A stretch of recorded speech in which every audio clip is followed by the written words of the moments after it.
Hyderabad to Tirupati Venkanna స్వామి దర్శనానికి నేను పెట్టుకున్న అప్ అండ్ డౌన్ బడ్జెట్ వచ్చేసి 600 రూపాయలు. అది పాసిబుల్ అయితే లేదో చూద్దాము. ప్లస్ ఇది అన్ఎక్స్పెక్టెడ్ ప్లాన్. ఎవరన్నా తక్కువ బడ్జెట్ లో పోవాలనుకునే వాళ్ళకి ఈ వీడియో వాళ్ళకి ఉపయోగపడుతుంది. హైదరాబాద్ టు తిరుపతి నా జర్నీ స్టార్ట్ అయింది. నేను మీర్పేట్ బాలాపూర్ ఉంటా. బాలాపూర్ లో బస్ ఎక్కిన.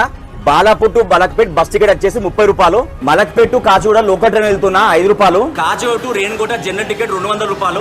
ట్రైన్ పేరు వచ్చేసి చెంగల్పట్టు ట్రైన్ అండి. ఇది కాచిగూడలో 5 గంటలకు ఉంటది. సో ఈ జనరల్ కంపార్ట్మెంట్ తొందరగా వస్తే మనకి తొందర సీట్ దొరుకుతుంది అన్నమాట. ఇంటికాంచి వచ్చినప్పుడు 6 రొట్టెలు పట్టుకొచ్చుకున్నా, ప్లస్ చక్కెర కూడా పట్టుకొచ్చుకున్నా. ఈ 3 రొట్టెలేమో ఇవాళ తింటా, ఈ 3 రొట్టెలేమో రేపు తింటా. రేపు రిటర్న్ వచ్చేటప్పుడు తింటా. రేణిగుంట తిరిగిన తర్వాత నాకు తిరుపతికి కేఎల్ఎస్ ప్లస్ ట్రైన్ దొరికింది. టికెట్ ఫేర్ 30 రూపాయలు.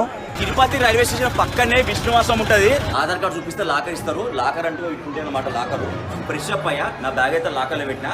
చెప్పులు కూడా ఇక్కడనే వదిలేస్తున్నా. శ్రీవారి మెట్కి ఫ్రీ బస్ అయితే వచ్చేదండి. ఎక్కుతున్నా. నేను కొండపైకి శ్రీవారి మెట్ నుంచి నడుచుకుంటూ వెళ్తున్నా అండి. శ్రీవారి మెట్ కాడ ఈ భక్తులు మోకాల మీద నడుస్తున్నారండి. ప్రతి ఒక్క మెట్టు